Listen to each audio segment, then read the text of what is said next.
Programa de Cine Uruguayo Podcast.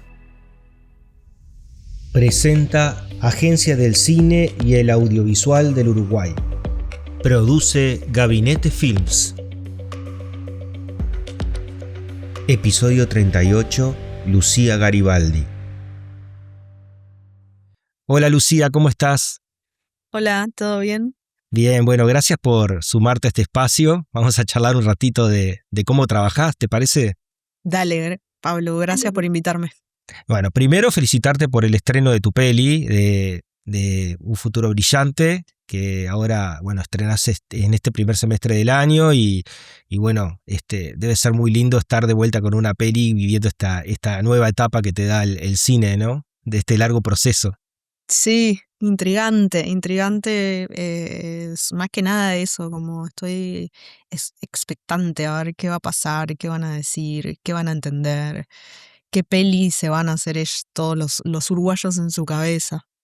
Sí, sí, sí, tal cual. O sea, yo digo que las pelis, después que las hacemos, ya no son como que casi que más nuestras, sino que quien se las apropia después y ve lo que quiere y siente lo que siente y eso es lo lindo, que cobra como una otra vida la peli distinta. Incluso a veces te sorprendes con personas que te dan un comentario que nunca te lo habías pensado y entonces Sí, ahora estás en esa. es como que una película son 1000 películas, ¿no? Las termina el otro. Tal cual, Eso es muy lindo, tal cual. sí. Bueno, Lucía, directora de largometrajes, ficción, Los tiburones y Un futuro brillante. Pero antes de llegar a esas películas, ¿qué pasó? ¿Cómo surge tu interés por el cine? ¿Cuándo y cómo te formaste? Yo iba a Bellas Artes, no, antes de eso, cuando iba al Bausá, a mi Ujú, liceo de allá del Prado, em, me hice socia de Cinemateca y empecé a venir sobre todo a las funciones de Carnel y de la Linterna Verde, como y de 18, de Cinemateca 18, ¿no? Me tomaba el ómnibus y me bajaba en el centro, no iba tanto a la Depósitos. Y empecé a venir mucho al cine, era como no sé, mi momento de fuga, del barrio y de mi rutina.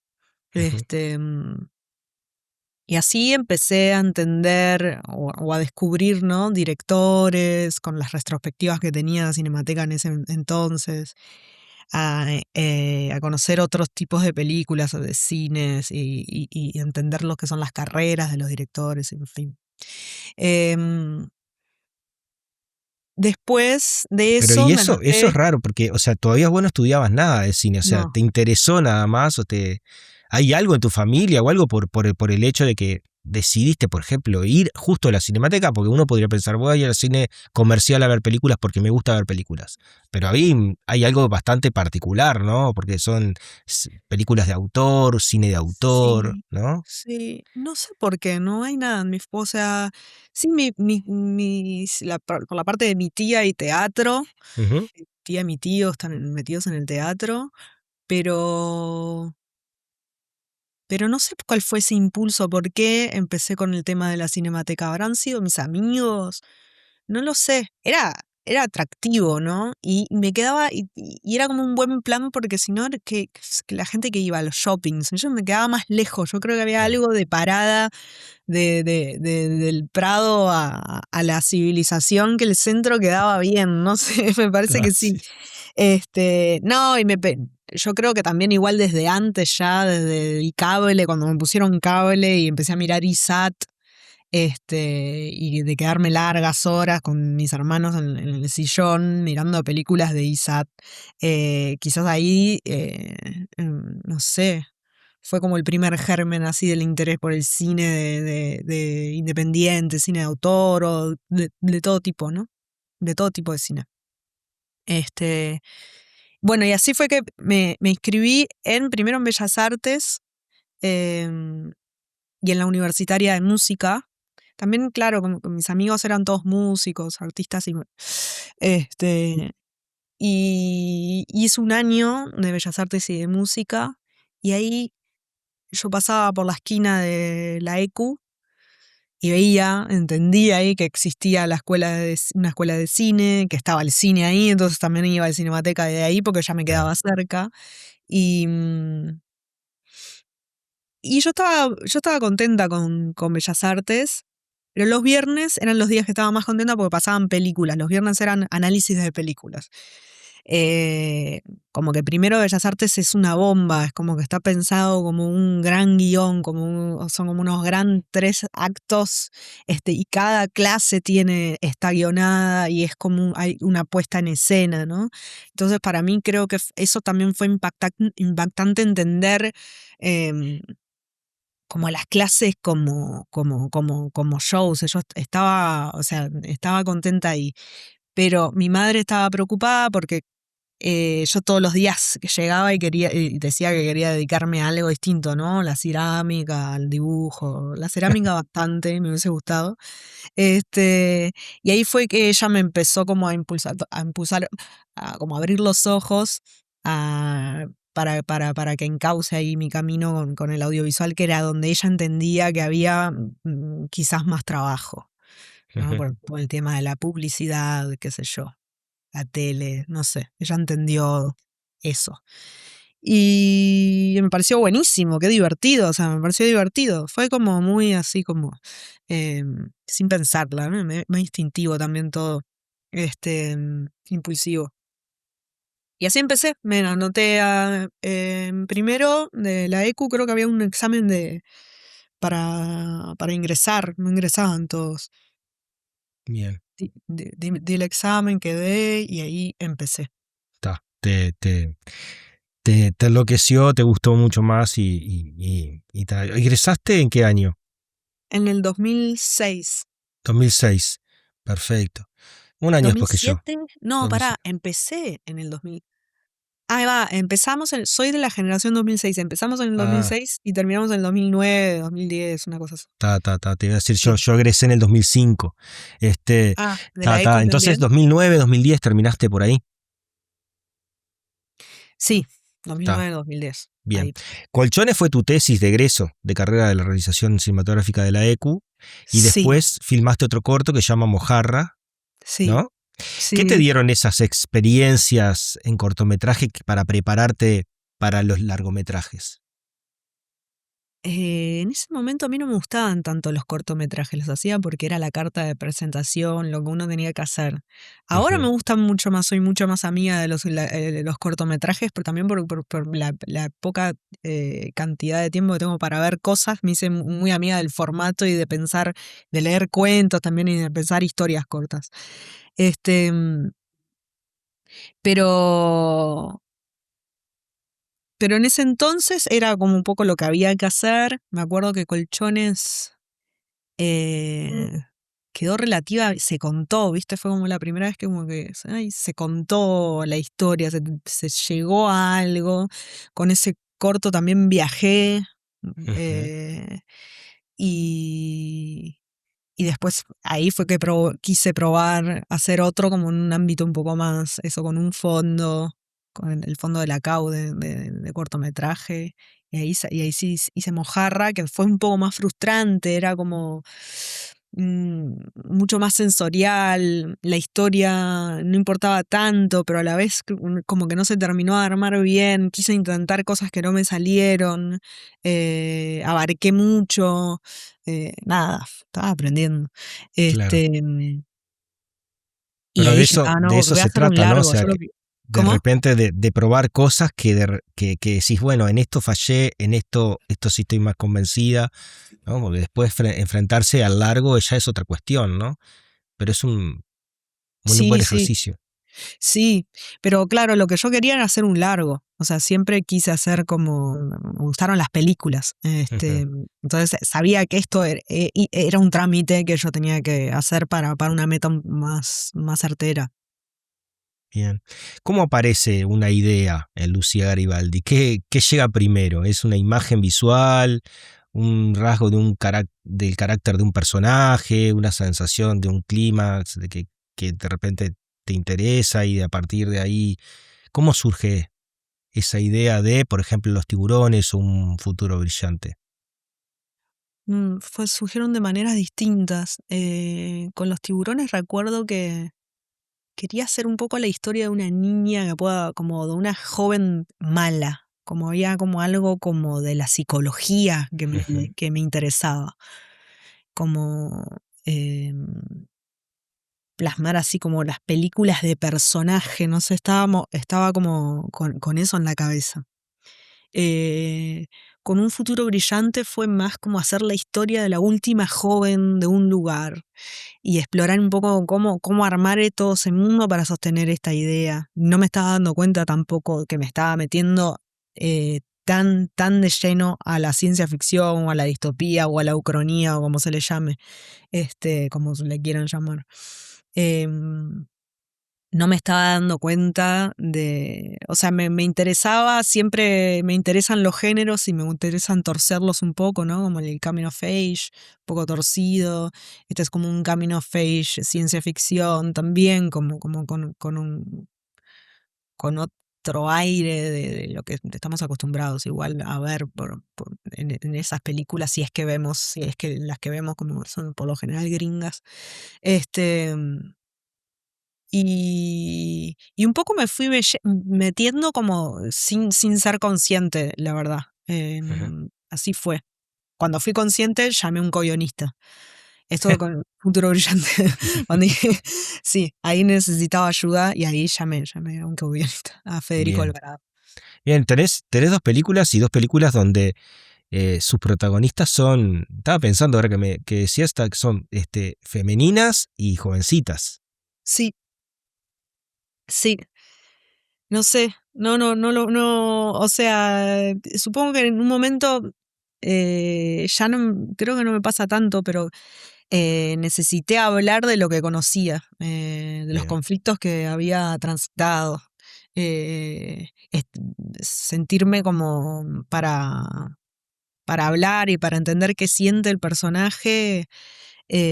Para mí estaba bueno haberlo vivido, ¿no? Y tener de dónde agarrar material para contar cada detalle, cada cosa, entender cada poro, eh, sentirme como apropiarme, digamos, ¿no? De los conflictos. Em, ahora no sé si estoy escribiendo un poco más sobre lo que quiero saber y no tanto sobre lo que sé o lo que conozco, ¿no? Eh, un poco cambió eso, esa metodología, pero hasta entonces sí, ha sido así. Bueno. Aparte me parece una edad inabarcable, digo, una edad exquisita de conflictos. Sí.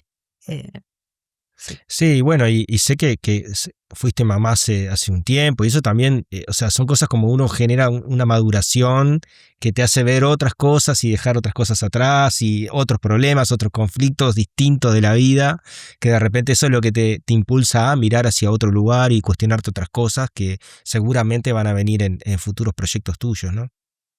Sí, totalmente. De hecho, mismo en la escritura de Un futuro brillante, que me fue larga y que en el proceso se pasaron muchas cosas, una de las cosas que pasaron que fue que fui mamá, el vínculo entre esa madre y esa hija, Ujú. eh, f- lo reescribí, ¿no? O sea, tomó otra densidad claramente porque yo estaba entendiendo un poco el drama que puede llegar a ser tener que despedirse así de una hija.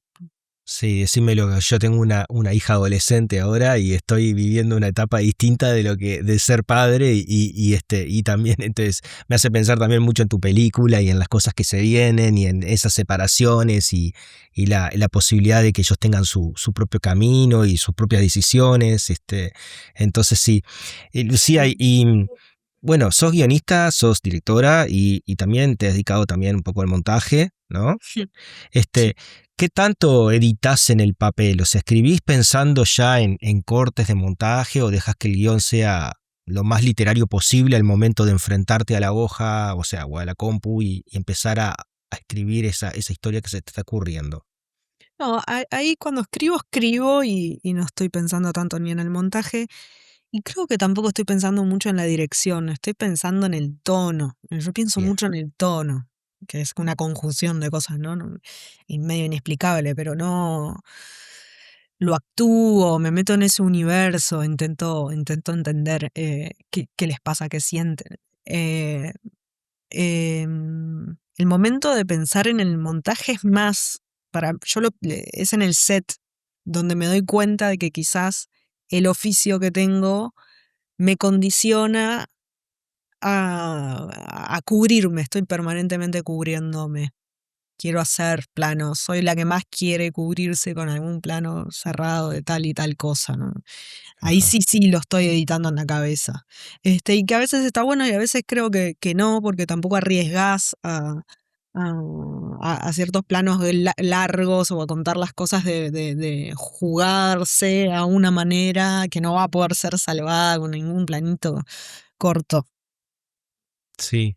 Sí, de repente, bueno, sos de tirar, entonces realmente, o sea, cuando ya crees que lo tenés, sos de tirar alguna cosa más, de buscar alguna cosa más para cubrirte, entonces, dentro del rol.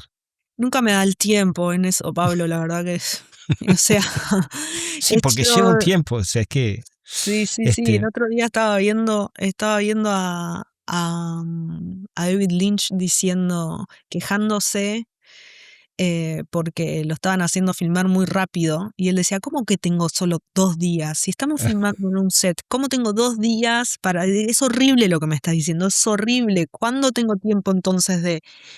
when can I get to be dreamy? ¿Cuándo puedo ser dreamy?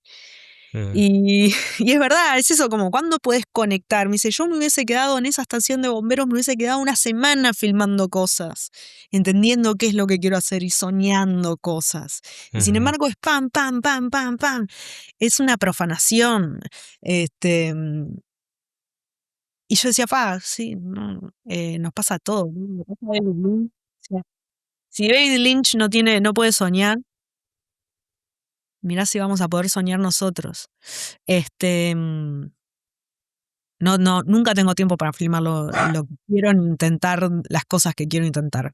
En montaje, por eso disfruto tanto el proceso de la escritura y lo tomo con calma y si duran años y años y años, voy refrescando y voy reinventando y voy metiendo mis nuevas referencias, mis nuevas inquietudes, no sé, personajes, invento cosas porque me entusiasma y porque es esa la recompensa, ¿no? Para mí, la escritura, el proceso. Bien, bien. Y en ese proceso, bueno, que escribís y te soltás a escribir sin pensar mucho en el set, sin pensar cómo va a ser al final la visualidad de la película, en todo caso, bueno, cómo lo resuelvas después, ¿no? La cámara. ¿Cuándo, cuándo pasás, o sea, cuándo empezás a traducir ese guión literario en decisiones de cámara? ¿Sos de realizar, por ejemplo, storyboards más milimétricos o preferís dejar espacio para que la puesta en escena después respire un poco más durante el rodaje? O sea, ¿cómo es el proceso ese de empezar a convertirlo en imágenes, ¿no? Bueno, en mi primera película fue muy diferente a la segunda. En la primera, el nivel el otro día lo vi, el guión técnico, y si te lo paso, es este guión técnico ya con sus dibujitos del story puestos, colocados ahí, exactamente igual a cómo quedó la película, todo igual. O sea, es impresionante. Una conducta que perdí.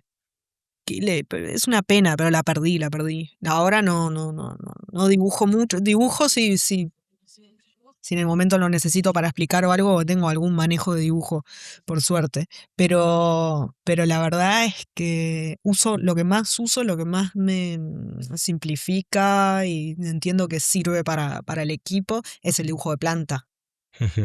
Dibujo de planta, ver un poco el eje, cómo lo vamos a saltar, porque aparte en la segunda con Arauco Hernández es fanático de saltar el eje, entonces ver un poco cómo lo vamos a saltar. Y después ya en set también estoy como muy abierta a las propuestas, ¿no? Trabajar con Arauco Hernández también es eso, ¿no? Como ya sé que él me va a dar un montón de ideas que yo no pensé que por ahí son súper interesantes, mucho más que las mías. Entonces, y lo que hemos hecho con él fue habitar el lugar antes de filmar, ir, estar un rato, pensar, charlar mucho de las cosas y eso, y hacer dibujo de planta. Pero no mucho más que eso. Claro. Bueno, de repente, viste que tu primer película entiendo que necesitabas, bueno, o de repente venías más estructurada a un formato de esto lo tengo que hacer de esta manera, y eso también te da como preprimista más seguridad, o sea, decir, bueno, dibujo todo esto más milimétricamente, más preciso, voy y replico todo lo que puedo, porque Claro. te falta algo que capaz que ahora para tu segunda película y con un, qué sé, con un fotógrafo que conoces, que te sentís que de repente ya con una experiencia transcurrida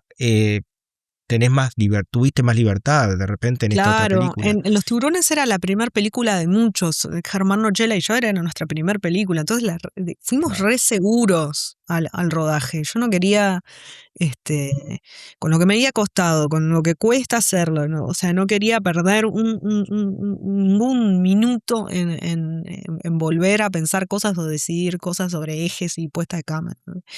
Este, mm, pero claro, en la segunda ya es un nervio que se pierde, la verdad. Lo lindo es estar ahí y poder cambiar y ver y resolver en el momento. Ya tenés otras herramientas. Y éramos ya también un equipo como mucho más experiente. Claro. Programa de Cine Uruguayo Podcast. Presenta Agencia del Cine y el Audiovisual del Uruguay. Apoyan Reducto y Asoprod. Produce Gabinete Films. Hablando del director de fotografía de Arauco, ¿cuándo comenzaron a trabajar juntos desde el guión? ¿En qué momento? O sea, y después cómo construyen juntos el lenguaje visual después de la escritura del técnico, o preferís de repente marcar vos un primer camino, ¿no? En esto de pensar un poco cómo va a ser, y después lo empezás a trabajar con él.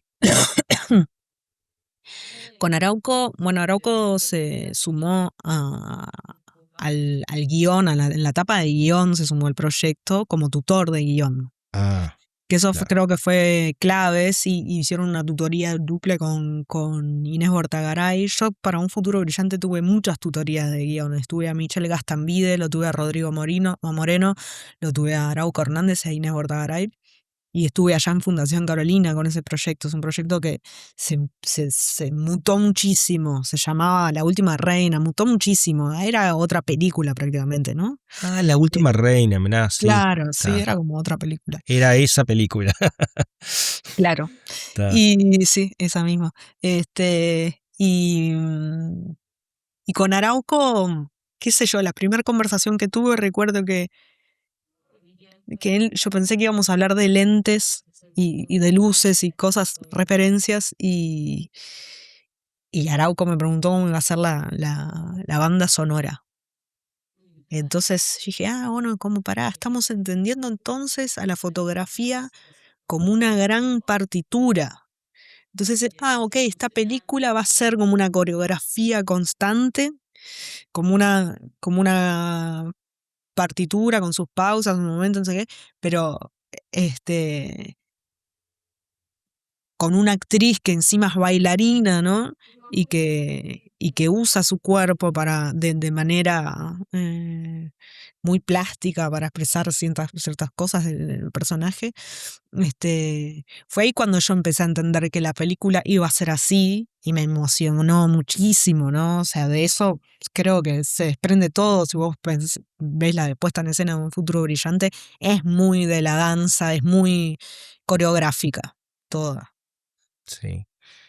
Y tiene una cuestión que plantea como un futuro, pero tiene una cuestión media, yo por lo menos la veo un poco como bastante retro ochentosa, o no sé, ¿no? Sí, sí. Que es como una cosa, como que lo viejo funciona, con la frase esta que largaron Sí, hace lo poco, viejo pero funciona. Pero Sí, tiene, sí. bueno, la banda sonora, digo, el trabajo con el color, con el arte, está como en esa mezcla, viste, de futurista y como antiguo, ¿no? O sea, como cosas Sí, es más. muy clásica, ¿no? Nosotros por Mm, momentos nos dábamos cuenta, nos parecía, tiene una estructura, es un guión súper, súper clásico, pero para mí era a propósito, porque era tan raro el mundo que yo estaba inventando que esa historia tenía que ser el camino del héroe así, tipo, muy identificable. Este, todo lo que hace lo hace a su manera, pasan cosas, son situaciones extrañas y no sé qué, pero el recorrido de ella es muy clásico, digamos, de una película. Te imagino disfrutando mucho cuando se te ocurrían algunas cosas que son como divague, o sea, por ejemplo, que faltan los animales, el sonido, ¿no? De los gallos, ¿no? Sí, De los animales, de todos, sí, de todos. los animales, es cierto. Los gallos de mañana, De sí, pero mañana. mascotas, todas las mascotas. Sí, Sí, fue muy divertido pensarlo. Imagínate lo que pensaría la gente cuando se sentaba al lado de la mesa de nosotros, lo del equipo, que estábamos hablando como si fuese normal. El parlante de gallo, no sé qué, la semilla. O sea, hay muchos elementos que son delirantes de la película. Y sí, fue muy divertido. O sea, crear un mundo nuevo es muy divertido. Y difícil también, ¿no? O sea, por eso sí, tantos tutores, sí. en que tenga una lógica entera, lograr el equilibrio entre el misterio y la información, porque tenés que dar mucha información todo el tiempo, es un mundo nuevo que tenés que entender, y esa información no le tiene que ganar al misterio ni al hilo narrativo, o sea, no tiene que impedir que vos entres y conectes con el viaje de la protagonista. Y Mm. eso fue un equilibrio muy laburado en montaje y con ADRs y no con todos esos elementos que uno agrega después cuando hace como la reescritura fina. Mm. Eh, pero eso fue el trabajo, sí, fue un desafío enorme ese, en todo momento de la película. Cómo dar información sin atomizar. ¿Te ha pasado, por ejemplo, que en el rodaje aparezca un hallazgo que no estaba pensado en los papeles, por ejemplo? Y que decís, esto está, lo toca hacer, o lo toque reescribir, o lo toque filmar de alguna manera. Con los tiburones sí nos pasó que una vez llegamos a la playa y estaba roja, había marea roja. Ah, Sí. qué Era detalle. increíble. Es magia. Increíble, estaba todo el agua roja. Y ahí filmamos, inventamos una escena. También tuvimos algún tiempo extra donde también inventé alguna escena buena que quedó, que me alegro mucho que haya pasado eso. Es lindo cuando la vida se manifiesta, ¿no? Como la película se manifiesta sola, ya es como un ente con vida y hay que saber escuchar a veces cuando pide algo, ¿no? Mm. Este, con un futuro brillante no me acuerdo, no sé si estoy negada ahora, pero no me estoy acordando así de que haya pasado algo como de, che, aprovechemos esto.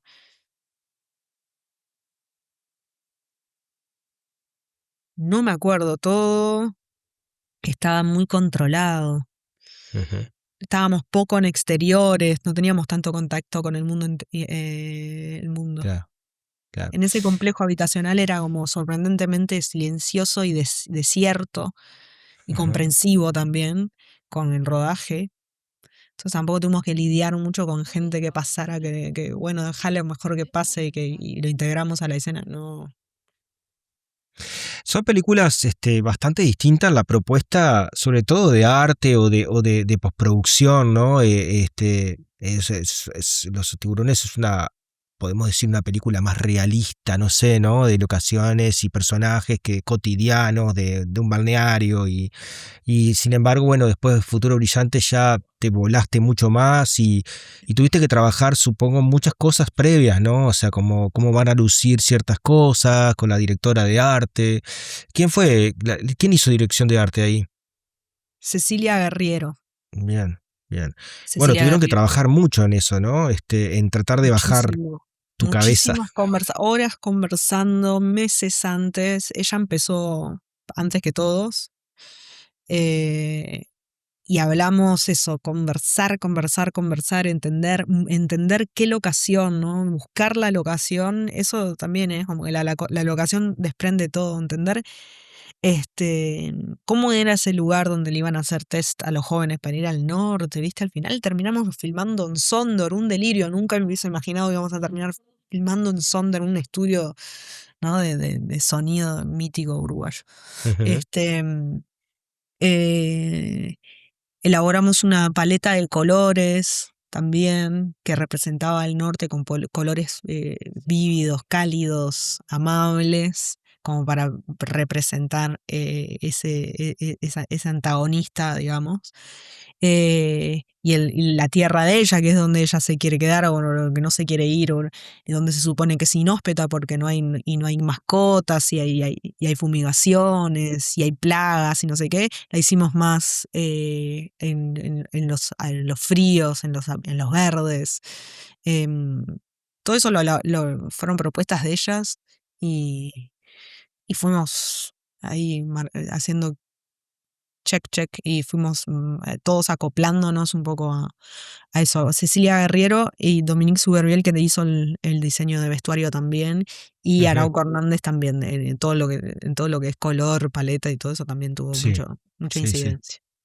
Bueno, Sí, yo felicitarte de vuelta, porque la verdad es una película que arriesga, que se sale de todo prácticamente de lo que vemos comúnmente en Uruguay. Hay una cosa hay una cosa que si hay de criticarle algo a la ficción en Uruguay es el por qué no hacer esto, por qué no salirse un poquito de acá, correrse un poco para proponer una cosa distinta. Yo creo que pensando ahora, justo mencionás a Arauco y Los Enemigos del Dolor es algo que se sale un poquito de aquel lugar, ¿no? también, sí, Y creo que sí. ahora tu película, y pido perdón si no me doy cuenta de otra que haya pasado entre medio de las de ustedes, pero que se sale un poco realmente, o sea, la tuya se va a explorar otras cosas, a mostrar otras cosas y se nota muchísimo que para lograr eso hay que elaborar un montonazo en muchas áreas de la producción. Este, Sí. que la verdad felicitar a todo el equipo porque yo tuve oportunidad de verla 2 veces a la peli y la verdad que siempre encontrás algo y bueno, nada, No, entonces, para hablar un poquito de los actores, cómo trabajas sí. con los actores, cómo es tu proceso de trabajo con los actores para, no sé, para alcanzar el tono, ¿sos de ensayar mucho el texto previamente o de repente también preferís repasar un poquito y dejar que en el set sucedan nuevas cosas? Supongo que también hablando de eso, ¿no? De una ópera prima y una segunda película debe haber un cambio en voz bastante importante, ¿no? Sí, bueno, acá teníamos 42, creo que 42 personas que hablaban, actores que hablaban. Ah, Imagínate tantos sa- tiburones, que serían 10. mm, Este, yo trabajo con coach de actores, bien, trabajé en Los Tiburones con Chiara Urcade y mm, ahora en Un Futuro Brillante con Matías Lanz, que fue aparte mi compañero de generación de la EQ. Y con ambos también trabajé el casting. Este, entonces me apoyo mucho en ellos en el momento, o sea, ensayamos juntos.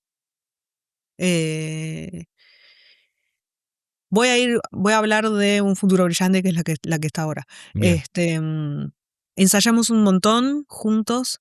eh, Descubrimos ahí cuál era el tono de actuación que queríamos. Teníamos actores con diferentes trayectorias.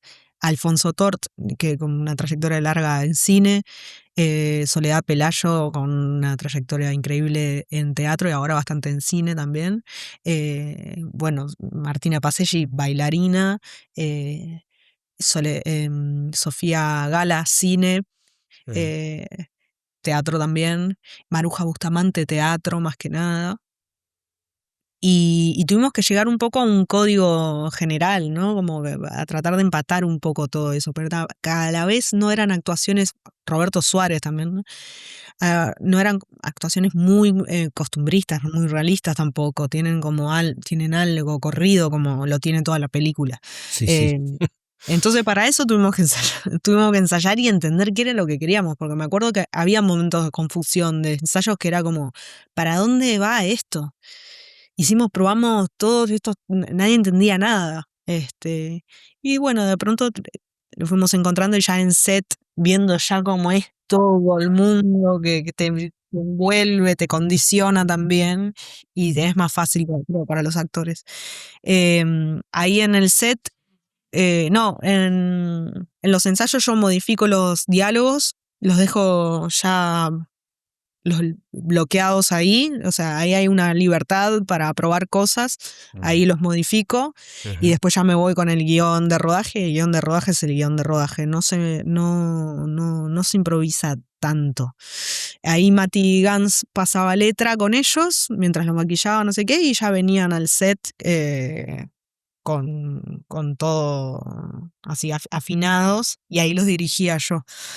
Un Bien. poco esa era la metodología.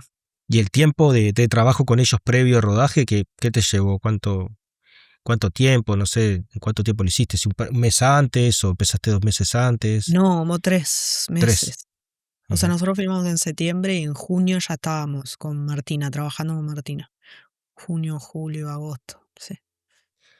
Se me ocurre ahora preguntarte algo que tenías a Sofía Gala, que la mencionaste recién, y con ella ¿cómo trabajaste? ¿Tuviste que ir a Buenos Aires? ¿Ella vino para acá? Vino para acá, vino un par Bien. de veces a ensayar acá, sí, y eso. Igual fue como rápido con Sofía, porque también para mí el personaje se le acercaba un poco a su personalidad, a lo que ella Ajá. trae, ¿no? Como su energía. Yo quería que el personaje tuviera la energía de ella. Entonces, fue bastante rápido, y con Martina también hicieron como un clic. Tuvimos suerte ahí también de que se entendieron rápidamente. Bien, bien. ¿Cómo llega Sofía? ¿Por coproducción con Argentina o...? Sí, coproducción con Argentina. Pensamos en ella, le dijimos y enseguida dijo que sí. Leyó el guión, le gustó mucho el guión y lo quiso hacer. Sí, Bien. la verdad que ahí fue muy generosa con eso también, porque podría haber estado haciendo otras cosas, pero no le dedicó amor y tiempo. Le sigue dedicando ahora también para la promoción. Qué bien, qué bien. Sí. Bueno, hay una evolución en el lenguaje, decíamos, ¿no? De Colchones a un futuro brillante, hay un camino recorrido y ha pasado muchos años. ¿Cómo sentís que ha madurado tu forma de entender el set? ¿Qué cosas que antes te preocupaban hoy ya no son prioridad, por ejemplo? O al revés, puede ser. Hay cosas que te siguen preocupando y son prioridad a la hora de contar. ¿Qué Creo que tendrías como primer sí, cosa en creo que la cuenta? puesta, dónde pongo la cámara y cómo la muevo ya no me preocupa tanto como antes, que quizás era como algo como que tenía que entender. Ahora ya creo que no, que suelto un poco más.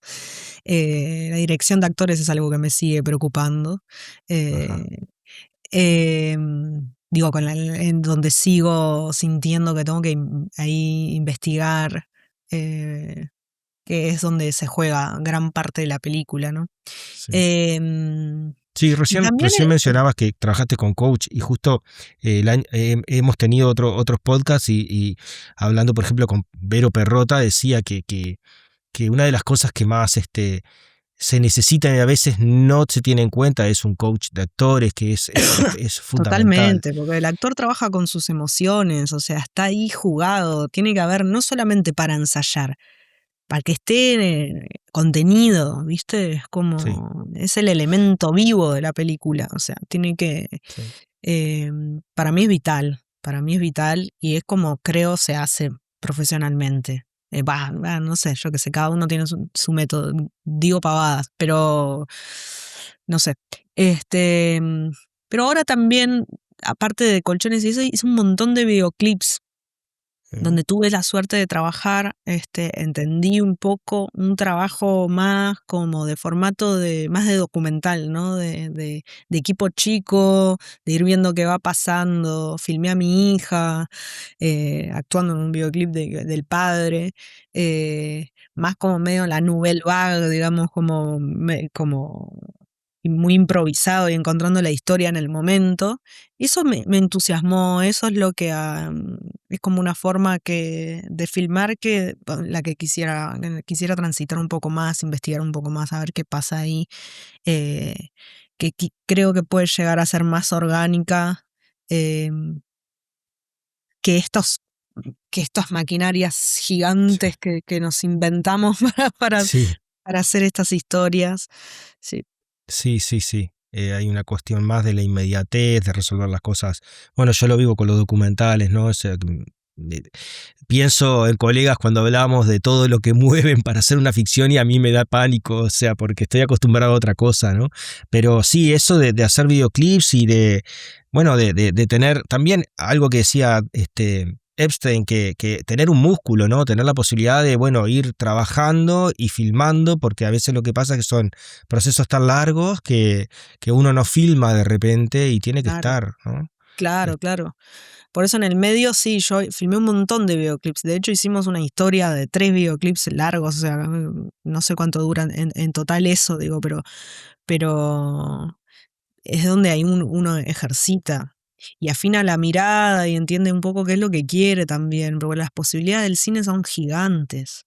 Ujú, Este, son muchas, son muy diversas. Y ese formato me interesó mucho, como que le vi un montón hay como mucha verdad ahí y de, y de sencillez también. Me claro. cuesta igual entenderlo de agarrar la cámara yo y hacer como, que también estoy acostumbrada a tener como un equipo gigante donde cada uno hace una cosita. Esto de que todos seamos multitask, me es más difícil de integrar, pero me gusta la idea, me emociona. Programa de Cine Uruguayo Podcast. Presenta Agencia del Cine y el Audiovisual del Uruguay. Apoyan Reducto y Asoprod. Produce Gabinete Films.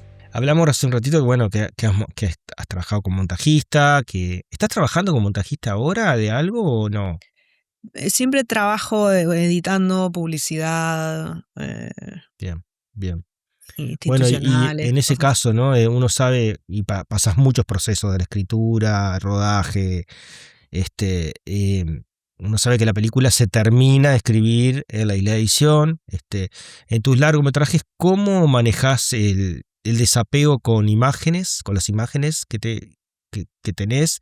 ¿Sabes? ¿Sentís que delegar el montaje es una necesidad para encontrar una verdad que vos de repente no ves? Encontrar nuevas Sí, cosas. sí, totalmente. No podría nunca editar algo que hice yo. Es como que no. Yo lo que trato todo el tiempo es de salirme de mi cabeza. El cine es eso, es como un trabajo muy, muy, muy colectivo, de verdad. O sea, nos pasamos hablando estos 40 minutos de todas las áreas que cubrieron de un futuro brillante.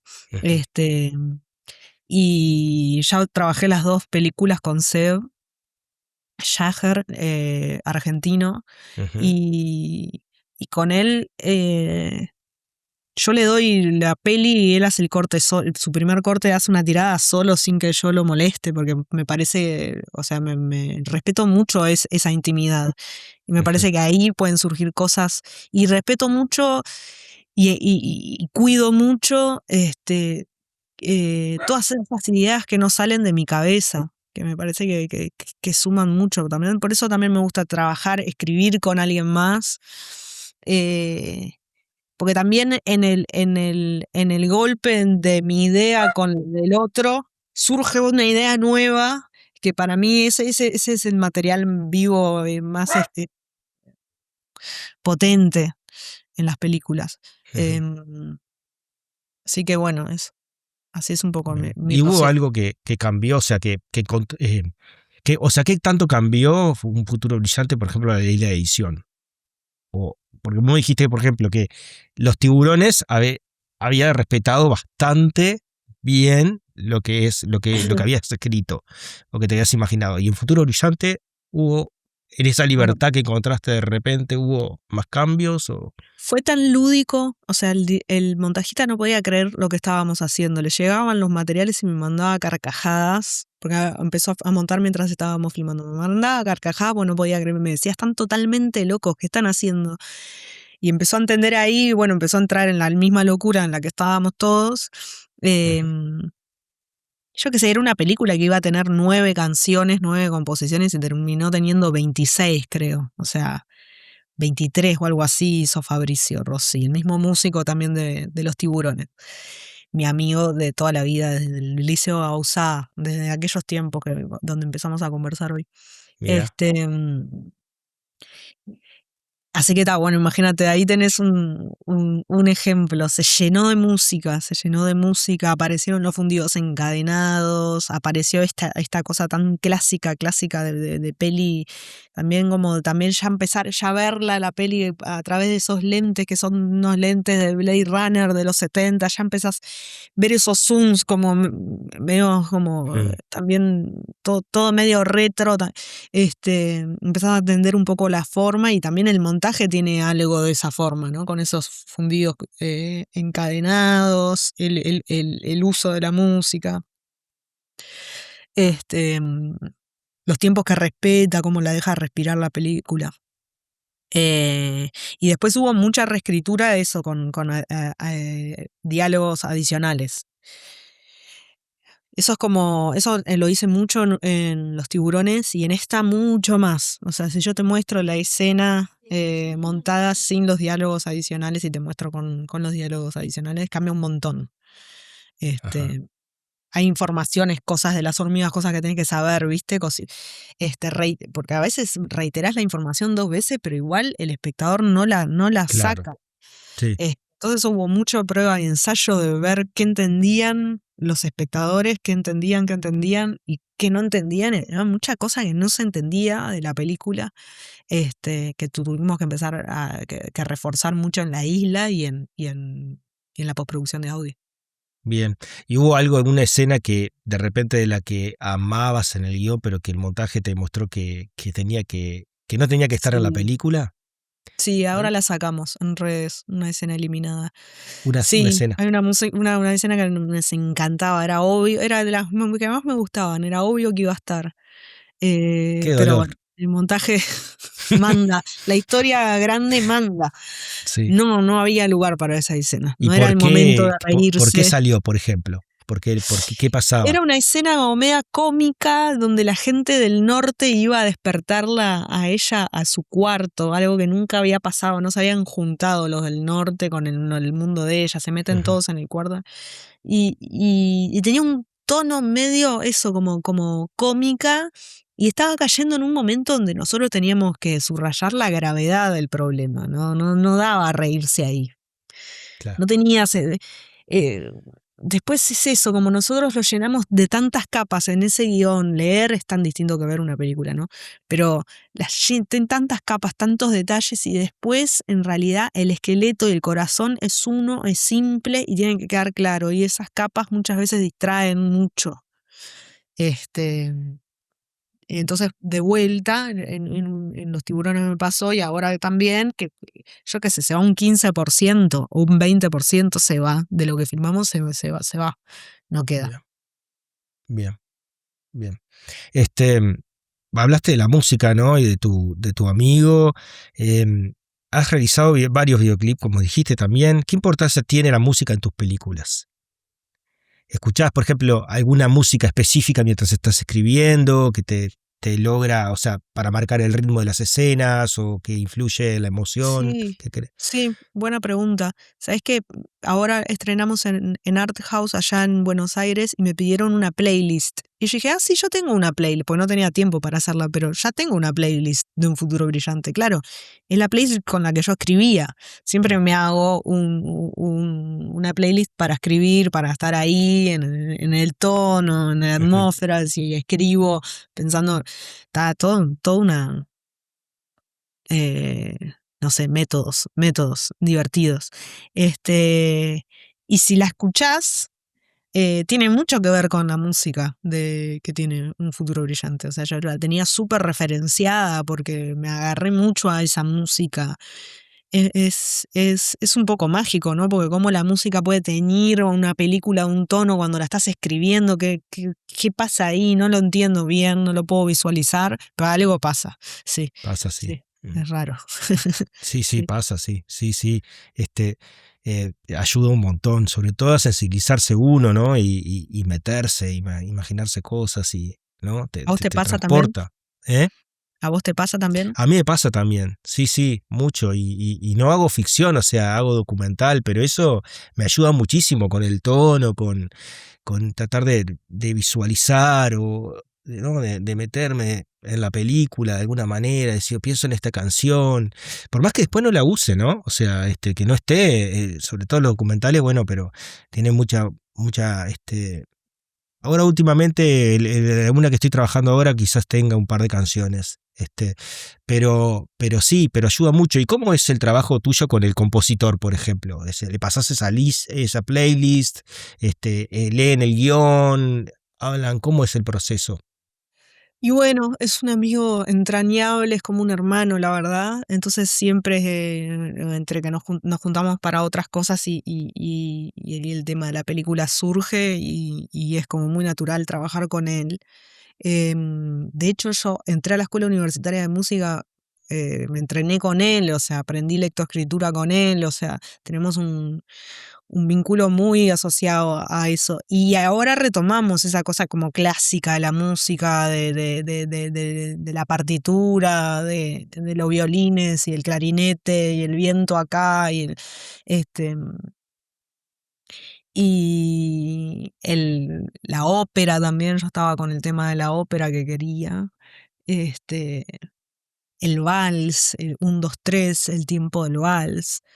Sí, yo fui con esas, con un poco, ya sabía un poco lo que quería, pero él lo potenció muchísimo, lo mejoró. Pero fue mucho trabajo para él, la verdad. Cuando tenés muchas referencias también y no hay tanta libertad ahí en el inicio, es difícil porque te tenés que acercar a algo, pero no puede ser igual y tiene que tener además toda la obra como una misma identidad, eh, y es jodido, pero se logró. Sí, Pero lo llevamos incluso, Fabricio estuvo en la mezcla de sonido, o sea, la claro. música se mezcló con el músico. Sí, o sea, hay instrumentos que se transforman en el viento que está sonando en la escena, digamos. Divino.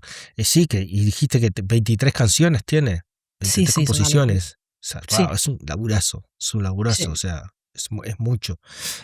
Y eso, sí, es cierto que es una película que tiene mucha música, una musicalidad importante entre las escenas. Sí. Sí. Lucía, para ir un poco cerrando toda esta charla, para quienes están, por ejemplo, hoy en la ECU o en otra universidad o empezando sus cortos, ¿cuál es esa herramienta de repente no técnica que considerás indispensable para sobrevivir a la dirección de un largometraje?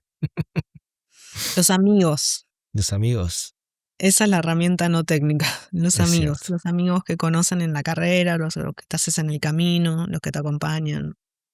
Si hay un lugar seguro ahí, ¿no? Una confianza. Sí, el colega amigo con el que hablas desde las frustraciones y temas así como más psicológicos de este oficio, que nos genera este oficio. Y, y también con los que compartís las referencias y construís un mundo con ellos, ¿no? Yo creo que todos esos amigos que están cerca mío están ahí en la película de muchas maneras. Si se acuerdan, se encuentran con alguien, él les dice algo, mirá, esto que me dijeron está bueno para que lo pongas en un diálogo en tu película, y terminan en un diálogo en la película, ¿no? Este, Eso, creo que sí, que los amigos y entender que es realmente una labor muy colectiva y que no sé por qué se ha vuelto tan central el director y todo, cuando las áreas todas las áreas durante todo el proceso son tan importantes. Bien, bien. Bueno, supongo que ya estás trabajando, pensando en algo nuevo. Justo ahora, en este momento que estás por estrenar, la cabeza tuya debe estar en esto nada más, pero sí ya estás, ¿no? O sea, supongo que ya estás con ideas en la cabeza y pensando en generar algo nuevo, ¿no? Sí, varias ideas, pero también un poco midiendo, sin apuro, como midiendo un poco el terreno, viendo qué es lo que quiero. Ya no, eso como que no tengo como nada que me esté apurando, como quizás cuando era más joven quería como hacer más películas, más que me llevara menos tiempo. Ahora ya no me pasa tanto eso. Bien. Tengo proyectos en paralelo, escribiendo y disfrutando de eso, de escribir, del proceso. ¿Te gusta escribir? ¿Disfrutás el proceso de escribir? ¿Cuál de las, si dividimos en 3 etapas, escritura, rodaje y montaje, cuál de los 3 es el que realmente disfrutás más de repente o porque estás sola? Ay, no sé. No, escribir me encanta. Lo que pasa es que es el más largo. O sea, me tiene que gustar porque es todo. Claro. Escribir me encanta. El rodaje me encanta si todo sale bien, si no hay tanto estrés. Si no, es horrible. Pero me gusta, me encanta. Es un lugar en el que me siento bien, en el set, digamos. Y en el montaje al principio sufro bastante. Sufro y después empiezo a encontrarle algo ahí, pero sí, quizás es ¿Pero y ahí por qué donde sufrís, por ejemplo? ¿Qué es lo que pasa ahí? Porque de pronto es muy el momento en que te adaptás, o sea, siempre la leíste la película, la leíste, de repente la estás viendo. O sea, ese pasaje de cambio de sentido, de percepción, es medio doloroso. Hay como un duelo ahí, hay cosas que quedan en el camino que vos imaginabas, que tenían que ver con eso, con el proceso, como con la lectura, con cosas que vos completabas, con la imaginación, ¿no? Ya está, no existe. Percepción del tiempo, también el personaje camina de acá a acá, pero después lo ves caminando de acá para acá y es un embole, tenés que cortar, no sirve eso que escribiste. Los parlantes emitían sonidos de mascotas, pero cuando los vi no funcionaba. Le tuve que poner una luz para que te des cuenta que el parlante es ese el que está emitiendo el sonido de la mascota y que se sienta como un personaje más. O sea, me di cuenta, te das cuenta con la materia cine, no con la palabra. Entonces, todo esas primeras semanas del montaje son para mí un duelo espantoso. Sí, es cierto que uno escribe y escribe a veces más y se imagina, y cuando ves eso que acabas de mencionar de el personaje caminando de acá hasta acá, decís, cortalo antes, ya está, o sea, no es necesario, pero es interesantísimo lo que después se termina logrando con eso, y decís, bueno, pero bueno, muchas gracias, Lucía, la verdad. Gracias a vos, Pablo. La verdad que estuvo Por el re linda la interés. charla. Gracias por generar este espacio, el único programa del cine uruguayo así. Yo le digo a todo el mundo que aprendo un montón, así que los disfruto un montón y espero que todos, sé que mucha gente que los ve también les pasa eso, así que gracias por tu tiempo. No, gracias a vos por el tuyo. Presenta Agencia del Cine y el Audiovisual del Uruguay. Apoyan Reducto y Asoprod. Produce Gabinete Films. Programa de Cine Uruguayo Podcast.